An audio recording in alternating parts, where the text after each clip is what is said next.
Bonjour et bienvenue dans un nouveau vlog. On est mercredi soir, il est presque minuit. On est sur la route du retour, on a enfin récupéré notre voiture. Le trajet du retour en train a été long et il faisait extrêmement chaud dans le train.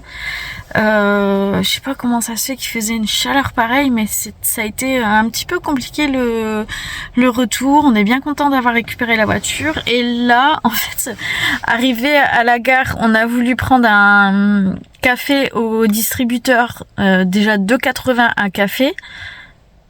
Il me dit la boisson est prête. Je prends le gobelet, il est vide. Donc pas de café. Là, on est sur la seule station-service jusqu'à la maison. Ouais, donc on est à la seule station-service jusqu'à la maison et la station-service, elle est fermée. On peut prendre que du gasoil, mais on veut pas rentrer, donc pas de café. Et en plus, j'aurais aimé manger un truc parce que, oui, malgré mon petit craquage au McDo de cet après-midi, d'ailleurs, j'ai pas tout mangé, je le savais.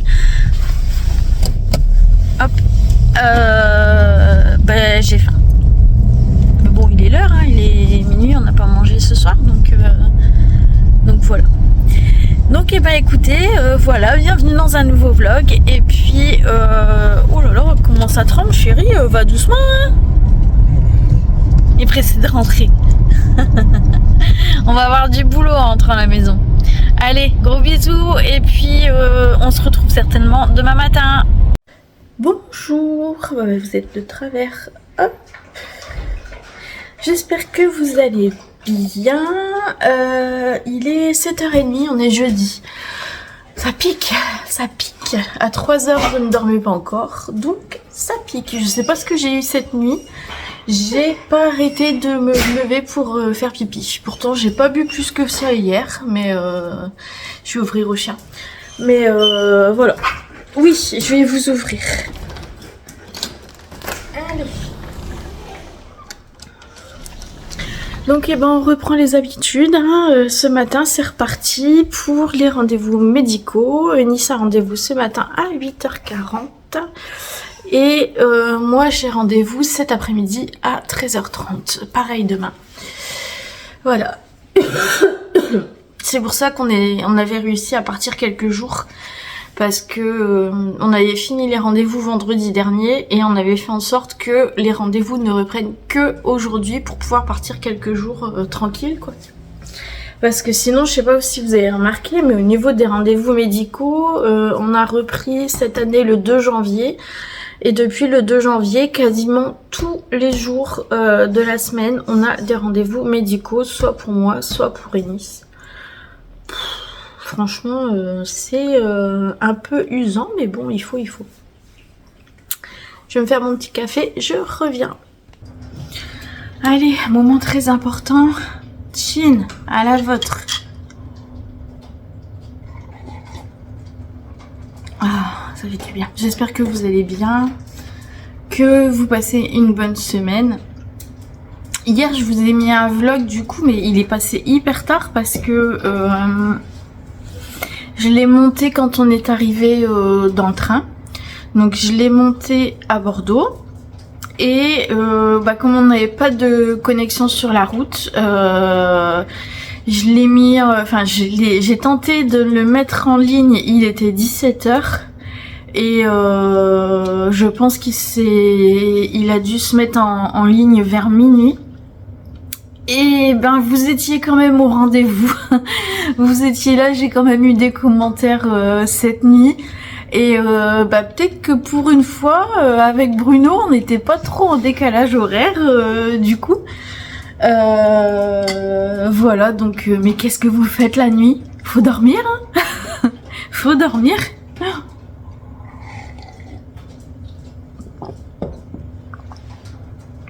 Donc là, j'ai déjà mis, on avait mis hier soir une machine en route, le lave-vaisselle en route.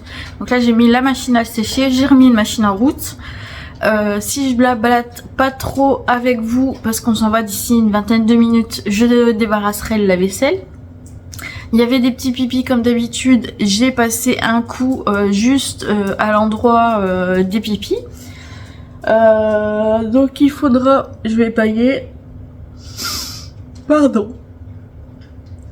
Excusez-moi.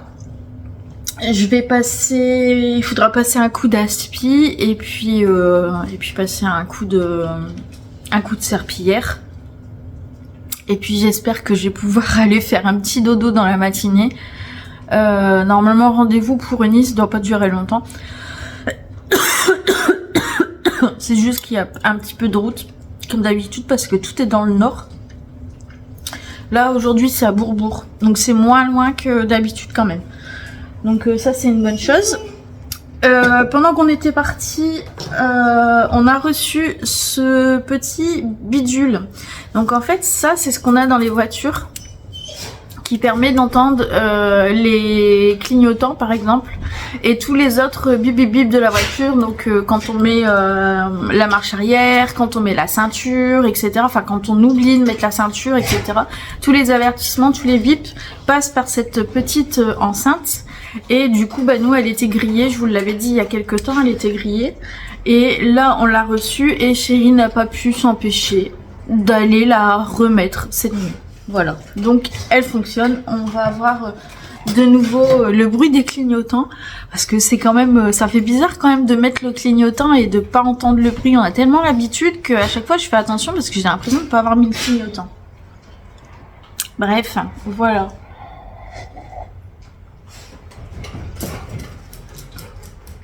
Donc je pense qu'aujourd'hui ça va être une journée repos complet parce que j'ai ouvert le frigo et il y a encore de quoi manger jusqu'au... On est quel jour? Jeudi? Jusqu'au moins ce week-end. Et on a encore de quoi au congélateur. Donc voilà. De toute façon financièrement il faut que je fasse attention parce que avec le CNED que j'ai dû payer plus les augmentations de gaz, d'électricité et bah, du coup 2 factures supplémentaires de gaz et d'électricité.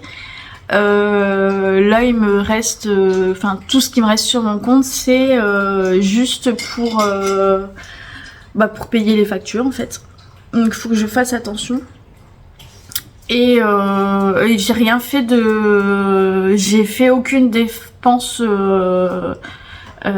folle du tout ce mois-ci. Je savais que j'avais de quoi à payer.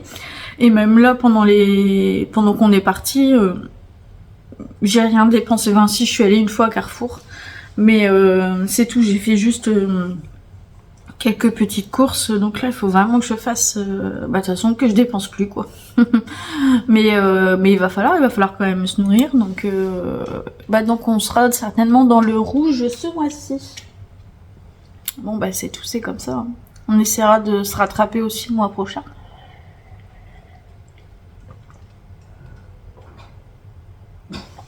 Voilà, bah écoutez, je vais essayer d'aller débarrasser mon lave-vaisselle parce que si je continue à rester assise comme ça et à vous parler, je pense que je vais me rendormir. Et il faut que je range mon lit aussi.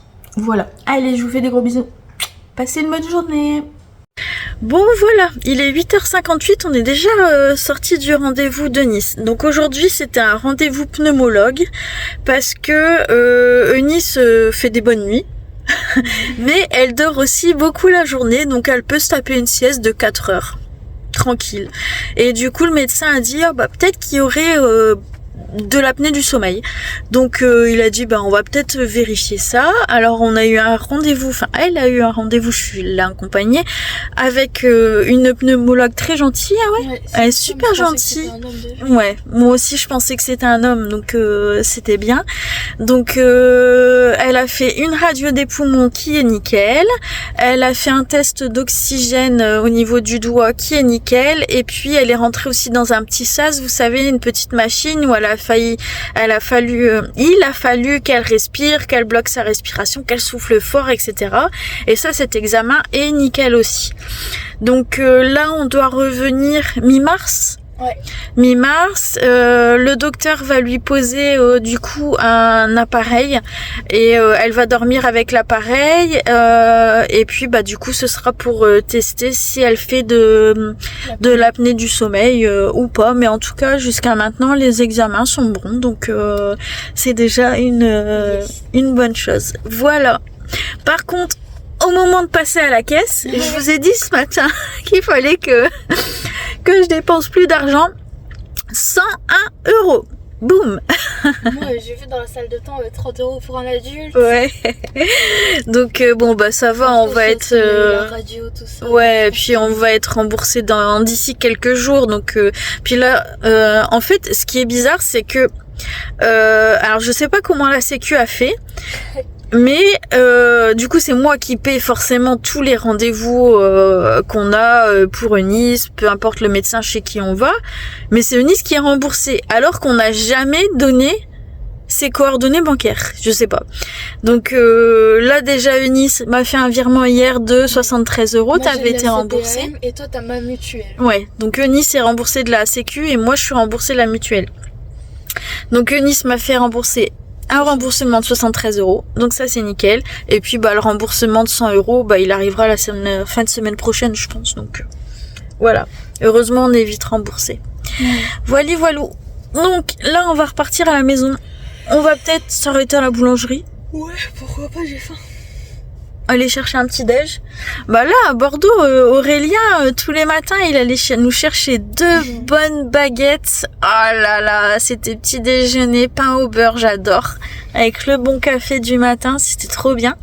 Donc bah on va continuer comme ça. Donc on va passer à j'allais dire à la pharmacie, n'importe quoi. À la boulangerie. Allez, bisous. Coucou. Alors, je viens de sortir d'un rendez-vous qui m'a secoué, mais je m'en doutais.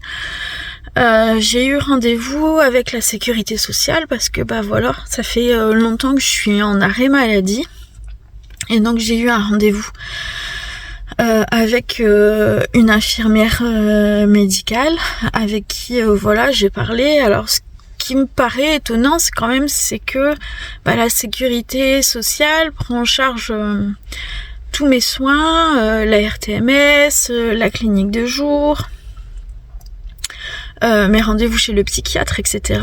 Mais ils ont pas l'air d'être au courant en fait. Enfin là, l'infirmière, elle avait vraiment pas l'air d'être au courant de mon suivi médical et ils avaient pas de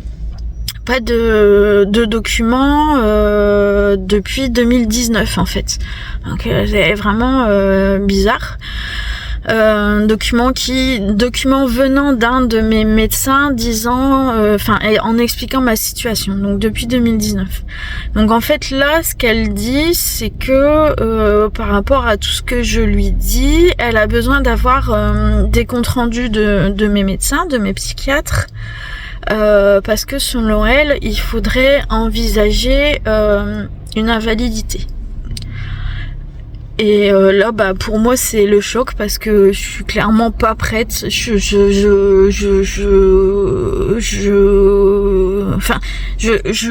connais pas ce que c'est que l'invalidité plus que ça. Non, vraiment je connais pas, je me suis jamais renseignée là-dessus, je l'ai pas envisagé. Et ça me fait peur parce que je sais pas ce que c'est, parce que déjà pour moi là actuellement je me sens pas capable de reprendre un emploi, parce que là ce matin encore j'ai dormi, donc je suis rentrée à la maison du rendez-vous de Nice, on est allé à la boulangerie, on a pris le petit déjeuner et après j'ai dormi, j'ai mis mon réveil à 12h45 pour mon rendez-vous à 13h30, j'ai eu un mal de chien à me lever.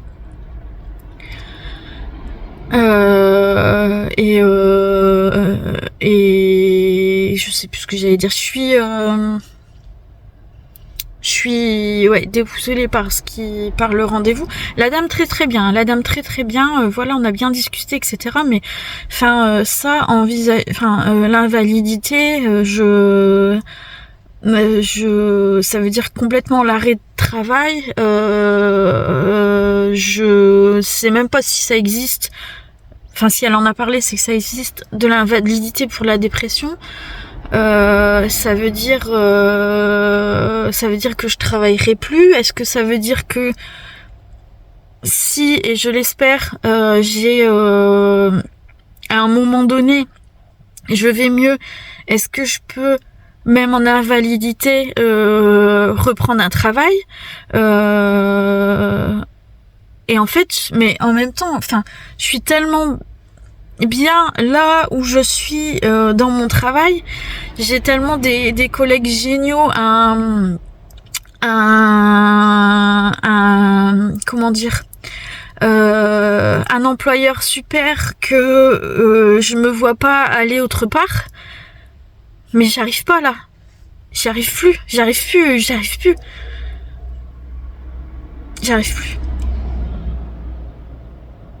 Il y a des fois, c'est parce que je vous l'ai pas dit, mais parce que je ressens de la honte, mais il y a des fois, pour aller me laver, c'est con, mais même pour aller me laver, c'est dur. Et il y a des fois, je reste une journée sans me laver. Alors que de base, je prends 2 douches par jour. Mais il y a des fois, je peux pas me laver. Hier, je me suis pas lavée, par exemple. Et des fois, même pour aller aux toilettes, je repousse parce que le fait de me lever de où je suis pour aller aux toilettes, c'est difficile, ça. Je sais. Donc là, ça me secoue de me dire que je peux perdre mon travail totalement. Ça me secoue. Mais en même temps, reprendre le travail, mais comment je sais pas. J'ai pas réussi à le faire là au mois de septembre. J'ai tenu 1 mois et demi à peine. Et tout ce que j'avais envie, c'était de me foutre dans le ravin. Donc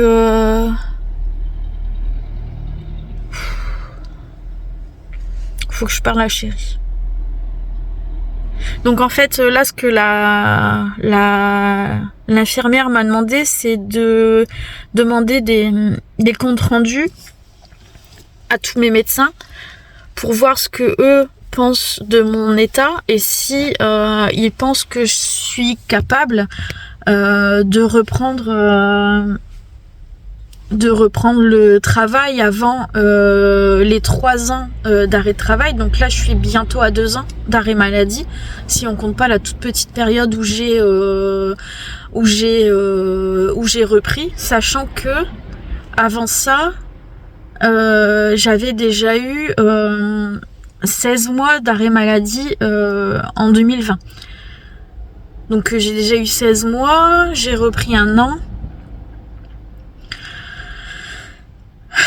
Et là, je suis de nouveau en arrêt depuis 2 ans. Là, je suis toute chamboulée, je sais pas. Alors après, est-ce qu'il faut que je me reforce à reprendre, mais est-ce qu'il faut que je reteste? Je m'en sens pas, sincèrement, je m'en sens pas capable. Et j'ai honte de ça. Hein. J'ai honte de ça. Parce que je pousse mes enfants, alors que moi, j'y arrive pas, moi je le fais pas.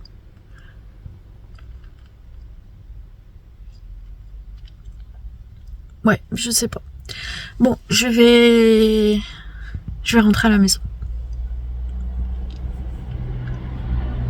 Ouais, je suis vraiment... Bon, allez, je vous laisse. Je vais rentrer à la maison.